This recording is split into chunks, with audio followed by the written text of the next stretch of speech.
And welcome back here to Live Now from Fox. I'm Andrew Kraft. All right, we want to get back to the biggest story of the last 6 days after President Biden's performance at the first presidential debate there in Atlanta. Live Now look there at the White House. The president did have an event today. You also saw him yesterday. You saw him Monday night.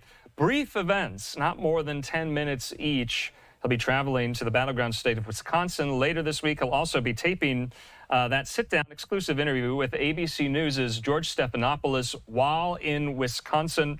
And so that is going to be the next interview, the next appearance to watch from President Biden to see what he says about his debate performance, about calls for him to bow out of the race. And there have been many in the last 6 days. All right, you also know that he just met both virtually and in person with almost all of the nation's Democratic governors, aside from Wisconsin Governor Tony Evers, not there in person or virtually here. We do have some reaction from some of the governors who were there in person, tweeting out. Gretchen Whitmer from Michigan saying Joe Biden is our nominee. He is in it to win it, and I support him. A lot of chatter over the weekend and this week that Whitmer could be a potential successor as a nominee. Also, Kathy Hochul from New York, Joe Biden is in it to win it.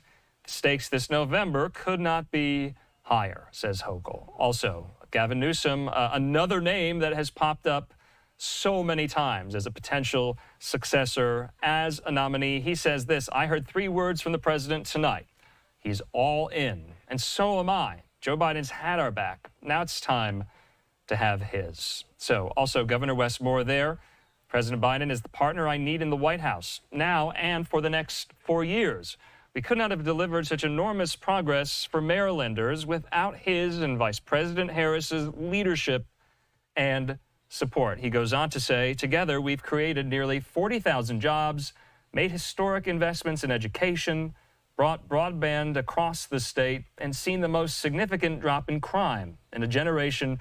He says our state is back on track with the help of President Biden. So 3 of these Democratic governors, Governor Walz of Minnesota, Hochul of New York, and Moore there of Maryland, spoke to the press after the meeting wrapped up. This was their message. Let's watch. Good evening, everyone. Tim Walz, Governor of Minnesota. I'm joined by Governor Hochul of New York and Governor Moore of Maryland. Had a great conversation with the president. Obviously, we, like many Americans, we're worried. We're worried because of the threat of a Trump presidency is not theoretical for governors. We've served when Donald Trump was president, and the threats to our nation were real. And so those concerns are real to us. And what we understand was a Trump presidency was chaos, destruction. A Biden presidency was dealing with COVID, using the science, investing in infrastructure, and working to the middle class. And all of us are trying to figure out and just want to make sure, as governors, we're on the front line of many of these things. We're in states, whether they're swing states or not, where folks care and are giving us feedback. And the feedback was, we are all looking for the path to win. All the governors agree with that.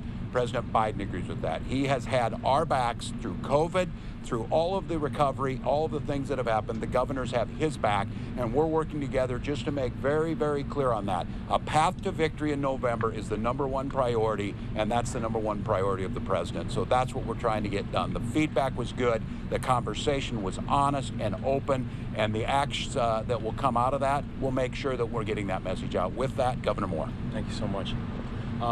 It was a great conversation with the president and the vice president because it was honest. It was candid.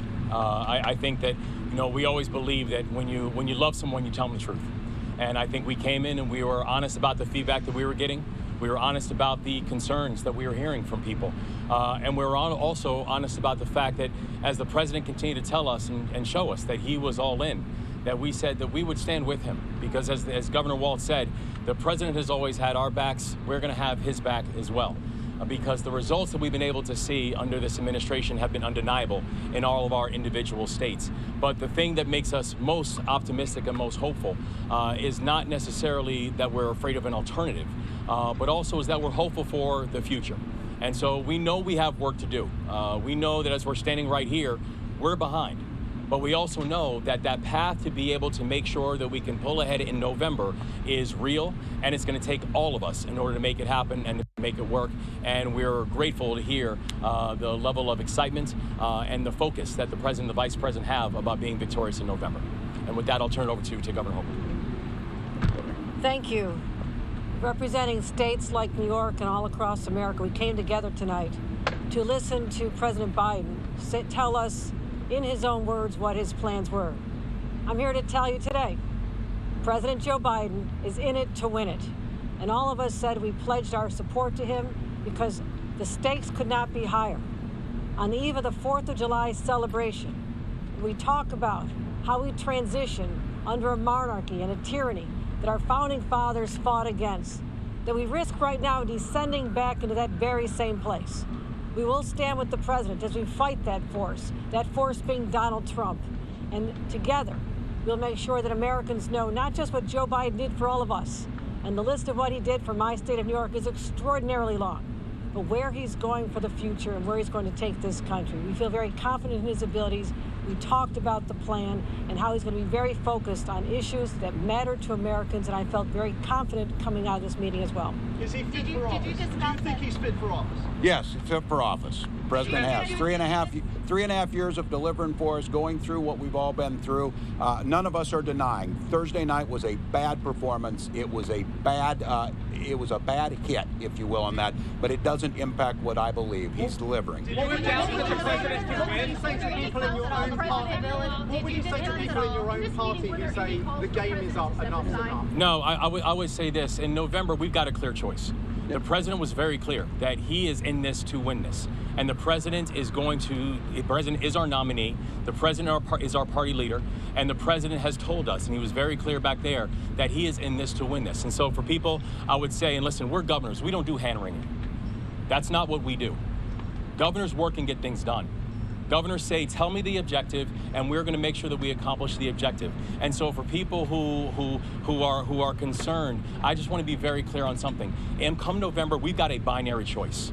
And the binary choice is between someone who has continually delivered for us and our states and the people of our states, and frankly, someone whose vision for the future of this country is downright dangerous. And so I would tell people it is time to mount up. And it is time to get serious and understand what's at stake. What do you ask President Biden? Governor Moore, you said President Biden.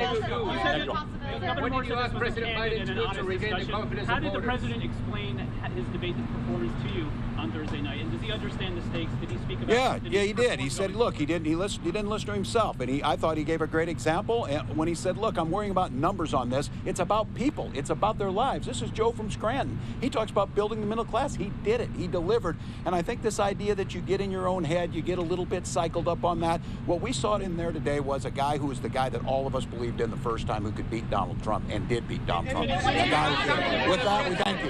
So thanks all.